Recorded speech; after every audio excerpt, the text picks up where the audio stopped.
আমরা বেশিরভাগ মানুষ রমজান মাসে ফজরের নামাজ পড়ে এসে ঘুম দেই। আপনার যদি রাতে ঘুম না পুরে আবার দিনে ডিউটি থাকে, ঘুম একটু যদি যাওয়াই লাগে, তো ফজরের পর পর ঘুমাবেন না। আলহামদুলিল্লাহ, আমাদের বাসায় আমরা এটার প্র্যাকটিসটা প্রতি বছর খুব হার্ডলি করার চেষ্টা করি। ফজরের পর পর কোনো ঘুম নেই, ফজরের পর একটু কোরআন তেলাওয়াত করেন। প্রথম প্রথম চোখ ভেঙে আসবে, কারণ আপনি ভোর রাতে উঠছেন, অভ্যাস নাই।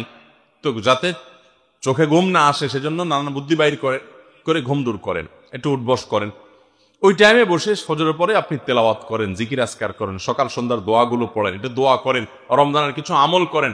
এশরাকের নামাজের ওয়াক্ত হয়ে গেছে, 2 রাকাত নামাজ পড়ে এরপর আপনি পারলে দরকার হলে শুয়ে যান, কিন্তু ফজরের পরপর শুয়ে যাবেন না। এটা একটা ভুল, কারণ নবী করিম সাল্লাল্লাহু আলাইহি সাল্লাম সকালের এই সময়টার জন্য দোয়া করেছেন, আল্লাহুম্মা বারিক লি উম্মতি ফি বুকুরিহা, আল্লাহ আমার উম্মত জন্য সকালের সময়টাতে বরকত দান করুন। আর ওই সময় আপনি ঘুমায় থাকছেন। তো রমজান মাসে আমরা এটা ভুল করি, এটা আমরা করব না যথাসম্ভব।